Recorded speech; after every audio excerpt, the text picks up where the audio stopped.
Hi guys, ఎలా ఉన్నారు అందరూ? ఎప్పుడు చెప్పేది వీడియోని స్కిప్ చేయకుండా లాస్ట్ వరకు చూడండి. ఈ వ్లాగ్ వచ్చేసి day in our life. Morning breakfast కోసం అని చెప్పి దిబ్బ రొట్టె వేస్తున్నాను. మా ఇంట్లో మా చిన్నప్పటి నుండి దిబ్బ రొట్టె అని పిలుస్తారు. నేను ఆల్రెడీ షార్ట్స్ లో పెట్టినప్పుడు అది దిబ్బ రొట్టె కాదని చెప్పారు. ఒక్కొక్క వంటకానికి ఒక్కొక్క స్టోరీ ఉంటది. అదంతా డెప్త్ మనకి తెలియదు. ఇంట్లో ఏ పేర్లు పెట్టి పిలిస్తే అదే కంటిన్యూ అవుతా ఉంటది కదా, చిన్నప్పటి నుండి విన్నవన్నీ. ఇడ్లీ పిండి మిగిలింది ఉంటే ఇంకా దాంతో దోశలు వేస్తున్నాను. ఇలా బ్రేక్ఫాస్ట్ ఇంట్లో తిని చాలా రోజులు అయిపోయింది. Morning time breakfast maximum skip చేస్తున్నాము. మా హస్బెండ్ షాప్ కి ఇప్పుడు మార్నింగ్ వెళ్ళి ఇంకా 11:30 కల్లా నైట్ కి వస్తున్నాడు. ఇంకా బ్రేక్ఫాస్ట్ పెట్టి పంపిస్తున్నాను. లంచ్ కూడా ఒకేసారి ప్రిపేర్ చేసి పంపిస్తున్నాను. నేను లంచ్ లోకి నేను ఈ రోజు ఎగ్ కర్రీ చేస్తున్నాను. కొత్తిమీర అవసరమై ఇంకా బయట మన కొత్తిమీర ఉంది కదా కోసుకుంటున్నా. ఆల్రెడీ ముందు రోజు కోసాను ఫ్రెష్ కొత్తిమీర. ఇది సెకండ్ టైం కొయ్యటము.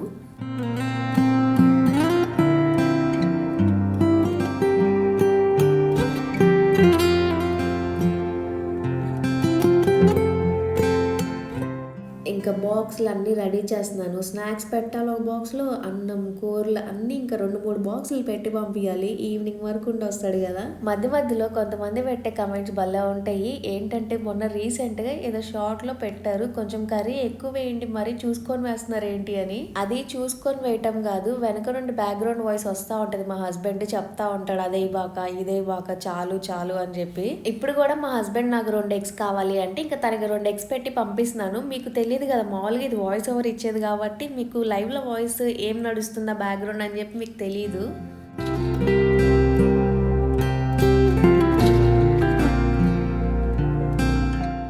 మా హస్బెండ్ వెళ్ళక ముందే సింబాగాడికి కూడా నేను రైస్లో ఎగ్స్ కలిపి పెట్టాను. కానీ వాడేం తినకుండా కూర్చున్నాడు. వాడు ఏంటంటే ఎగ్స్ నేను ఆల్రెడీ మా కోసం చేశాను కదా, దానికోసం వెయిటింగ్. మేమేమనుకున్నామంటే వాడికి తినాలనిపించట్లేదేమో అని చెప్పి ఇంకా వదిలేశాడు. మా హస్బెండ్ ఏమో షాప్కి వెళ్ళిపోయాడు. నాకు లేట్ అవుతుందిలే వాడు తినే వరకు నేను ఉండనని చెప్పి.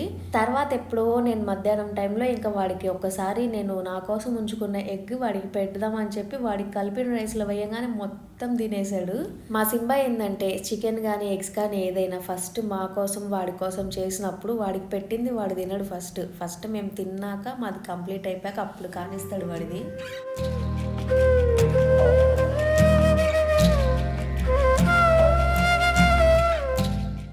లంచ్ రెడీ అయిపోయింది. అన్ని బుట్టలో పెట్టి పంపిస్తున్నాను. ఇంకా బాయ్ చెప్పడానికి అని చెప్పి మేము ఇద్దరం వచ్చి నుంచుంటాము. మా సింబగాడు ఇంకంతే నుంచొని చూస్తూ ఉంటాడు. ఇద్దరిలో ఒక్కళ్ళైనా ఇంట్లో కన్ఫామ్గా ఉండాలి వాడికి మ్యాక్సిమం టైం స్పెండ్ చేయడానికి. అందుకే నేను ఆఫ్టర్నూన్ టైంలో ఈ మధ్య ఎక్కువ వెళ్ళట్లేదు, వాడితోనే ఉంటున్నాను ఇంట్లో.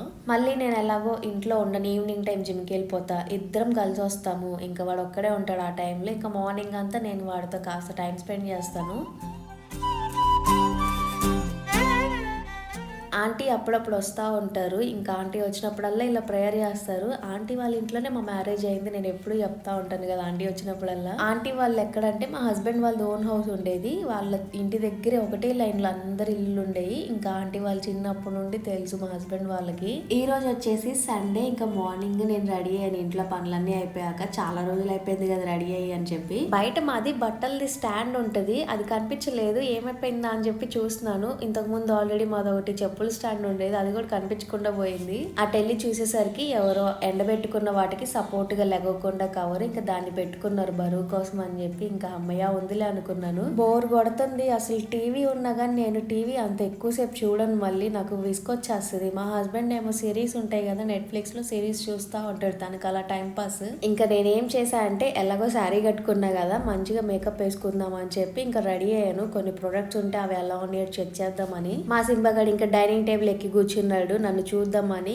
వాడికి ఏంటంటే నేను ఏదైనా కొత్త డ్రెస్ వేసుకున్నా మేకప్ వేసుకున్నా అంతే చూస్తూ ఉంటాడు. వాడి బాధ ఏంటంటే ఇప్పుడు నేను వేసుకున్న లిప్స్టిక్ వాడికి కొంచెం డిఫరెంట్గా ఉంది, కలర్ కనిపిస్తుంది కదా, అందుకే చూస్తున్నాడు ఏంటి అలా ఉంది అని. నేను రెడీ అయితే మా హస్బెండ్ అసలు పట్టించుకోడు, కానీ మా సింబా మాత్రం అంతే చూస్తూ ఉంటాడు. మమ్మీ ఎందుకు ఇలా రెడీ అయింది, ఎక్కడికైనా వెళ్తుందా ఏంటి అని. వీడికి వచ్చింది 4 అనమాట. అందులో 2 షేక్ హ్యాండ్లు ఇవ్వటం, 2 హైఫైలు ఇవ్వటం, ఒక ముద్దు పెట్టడం, హ్యాండ్స్ అప్. ఇంకా దానికి మించి ఇంకేమీ రాదు వీడికి. ఒక్క మాట ఏదైనా కొత్త వర్డ్ అడిగినా కానీ ఏంటి ఏదో చెప్పినట్టు మనకి వర్డ్ తెలియదే అన్నట్టు చూస్తాడు వాడు.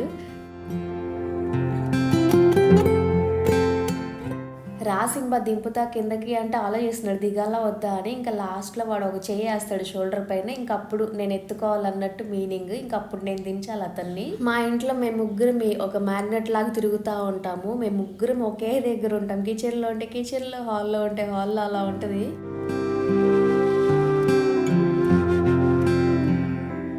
నిజంగా అసలు డే అంతా శారీస్ కట్టుకుని చేసేవాళ్ళు ఇంట్లో పనులు చాలా గ్రేట్. నా వల్ల అసలు అవ్వట్లేదు. ఇక్కడ మా హస్బెండ్ నన్ను అడుగుతున్నాడు టీ ఇంకెంతసేపు అని. సండే వచ్చిందంటే మా హస్బెండ్కి మా సింబాగాడికి ఏమో వాళ్ళ డాడీ ఉంటే చాలు. మా హస్బెండ్కి మాత్రం టీవీ ప్లస్ టీ రెండు, ఈ కాంబినేషన్ చాలు. ఇంకా ఫుల్ బోర్ కొడుతుంది టీవీ చూడటం మన వల్ల కాదు. నాకు అసలుకే హెడేక్ వచ్చేస్తుంది ఎక్కువసేపు చూస్తే అని. ఇంకా బయటకు వెళ్దామంటే రెడీ అయ్యాడు మా హస్బెండ్ కూడా. మీకేమో హాయ్ చెప్తున్నాడు. ఎక్కడికి వెళ్ళాలో తెలియదు కానీ ఫస్ట్ బయటకు వెళ్తే చాలు, ఆ తర్వాత ఎటోగాటు వెళ్ళొచ్చు అని చెప్పి ఇంకా రెడీ అయ్యి వెళ్తున్నాం. మొత్తానికి అది కష్టం మీద వస్తున్నట్టు పెడుతున్నాడు ఫేస్ మా హస్బెండ్ బయటికి వెళ్ళటానికి. ఎందుకంటే బయట ఎండగా ఉందంట. కానీ ఈ ఇయర్ ఎండ జనవరి నుండే స్టార్ట్ అయిందంట. లాస్ట్ ఇయర్ కన్నా ఈ ఇయర్ జనవరి అంత వేడిగా ఉంది అంటున్నారు. ఇప్పుడే ఇలా ఉంటే ఇంకెండాకాలం ఎలా ఉంటదో అనిపిస్తుంది. బీచ్ కి వెళ్లే దారిలో ఇక్కడ ఇలా అబ్బాయి వెళ్తుంటే ఐస్ బండి ఇంకా ఆపాము. ఈ బాదం ఐస్ తిని చాలా కాలం అయిపోయింది. మా హస్బెండ్ కి ఫుల్ జలుబు. అసలు అబ్బాయి నవ్వుతుంది ఎందుకంటే ముక్కంతా బిగుసుకుపోయి మాట్లాడలేకపోతున్నాడు. అంత జలుబు వేసింది అయినా కానీ ఐస్ క్రీమ్ తింటున్నాడు అని నవ్వుతున్నాడు. ఇంకా 50 రూపీస్ ఇవ్వనా అంటే వద్దు నాకు 10 రూపీస్ది చాలని చెప్పి చిన్నది తీసుకుంటున్నాడు. అబ్బాయి చెప్తున్నాడు దానికి దీనికి ఏం సంబంధం ఉండదు, ఇది తినొచ్చు అని చెప్పి ఇంకిస్తున్నాడు.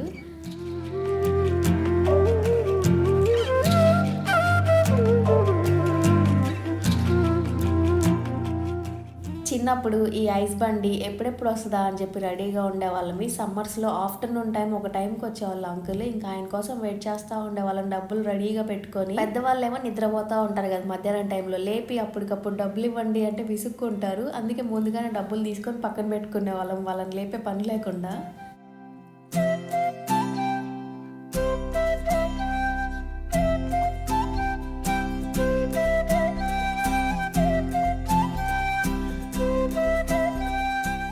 మొత్తానికైతే బీచ్కి వచ్చేసాము. బీచ్కి వచ్చాక ఆదివారము ఇంత క్రౌడ్ ఉంటారా బీచ్లో అని ఫస్ట్ టైం చూస్తున్నా నేను. ఎంతమంది ఉన్నారంటే బీచ్లో మొత్తం ఫుల్ పిక్నిక్ స్పాట్ అయిపోయింది. చాలా మంది వచ్చి బాగా ఎంజాయ్ చేస్తున్నారు బీచ్లో. బాగుంది చూడటానికి. అక్కడేమో బీచ్ మొత్తం ఒడ్డునేమో బోట్స్ అన్నీ ఉన్నాయి.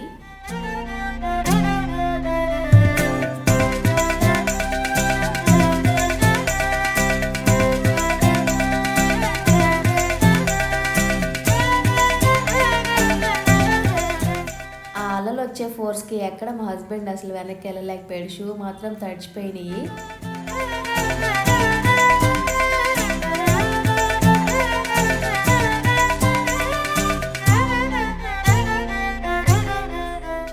కాసేపు అలా ఉండి ఇంకా బీచ్లో వెళ్ళిపోదాం అనుకున్నాము. చాలా క్రౌడ్ ఉంది. దానికి తోడు ఎండ అసలు మామూలుగా లేదు. పిల్లలు మాత్రం బాగా ఆడుకుంటున్నారు, ఫుల్ ఎంజాయ్ చేసుకుంటా. ఒక్కొక్కరు వెళ్ళి ఏం తడుస్తున్నారంటే కూర్చొని. సండేస్ టైమే కదా వీళ్ళకి ఖాళీ దొరికేది. ఇంకా దానికి తోడు పేరెంట్స్ ఇంట్లో ఇలా సర్ప్రైజ్ ఇస్తే ఇంకా వాళ్ళకి దానికి మించిన హ్యాపీనెస్ ఏముంటుంది.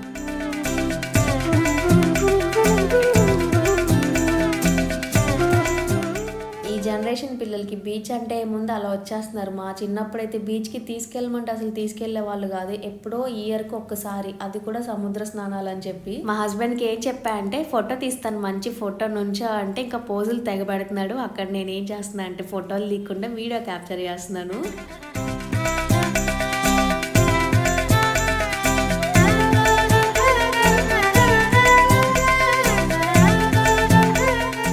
చీరాలంతా తిరిగి ఎక్కడికైనా వెళ్దాము కాస్త దూరం అంటే ఈ బీచే గుర్తొస్తుంది. బీచ్కి వస్తాము ఇంకా మళ్ళీ కాసేపు 5 నిమిషాలు కూడా ఉండము. అసలు నేనేమనుకున్నా అంటే జిమ్ డ్రెస్ వేసేసుకొని హ్యాపీగా సైక్లింగ్ చేసినట్టు అయిపోతుంది. సండే అలా బీచ్ వరకు అనుకున్నాను కానీ సైకిల్ నాకు ఎక్కడా దొరకలేదు. నెక్స్ట్ టైంకి ఎవరొకరి పిల్లల్ని చూడాలి. మా ఇంటి దగ్గర ఎవరొకరి దగ్గర ఉంటాయి కదా సైకిల్స్, పిల్లల్ని అడగాలి. ఈసారి ఎప్పుడైనా సైకిల్ తీసుకొని వాళ్ళది హ్యాపీగా బీచ్ వరకు సైక్లింగ్ చేసుకుంటూ రావాలని నా కోరిక. దీన్ని ఏమంటారో నాకు కమెంట్స్ లో చెప్పండి. ఇది చాలా రోజులైందంట మా హస్బెండ్కి కనిపించి ఇంకొకటి తీసుకున్నాడు. బన్నల మధ్యలో కట్ చేసి కొవ్వ పెట్టిస్తున్నారు. పర్లేదు కొంచెం బాగానే ఉంది తినొచ్చు అని చెప్పాడు.